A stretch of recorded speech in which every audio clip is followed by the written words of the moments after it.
एक वयमर्यादा असते महाराज, तुम्हाला माहिती का? एक छोटीशी वयमर्यादा आहे. 1 ते 10 वर्ष ज्याचं वय आहे ना, लोक त्याला विचारतात वय किती. काय विचारतात? बाळा तुझं वय किती. 10 ते 20 वर्ष ज्याचं वय आहे त्याला लोक विचारतात बाळा शिक्षण किती. बरोबर ना?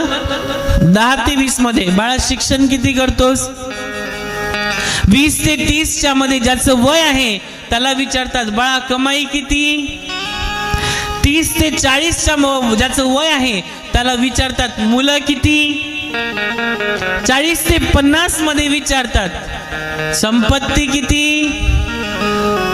50 ते 60 मध्ये विचारतात बीपी शुगर डायबिटीज किती. 60-70 मध्ये विचारतात पेन्शन किती. आणि 70-80 लागलं अजून किती. बरोबर आहे की नाही महाराज? आयुष्याच्या वेगवेगळ्या वळणावर वेगवेगळे प्रश्न आहेत आणि या सर्व प्रश्नांचं उत्तर एकच, ते म्हणजे ज्ञानोबा रायांचे विचार म्हणजे ज्ञानेश्वरी. या ज्ञानेश्वरीच्या माध्यमातून आपल्या जीवनात आपण तो सार उतरवला पाहिजे. म्हणून नेहमी लक्षात ठेवा, आपण नेहमी ग्रंथ चाळले पाहिजे.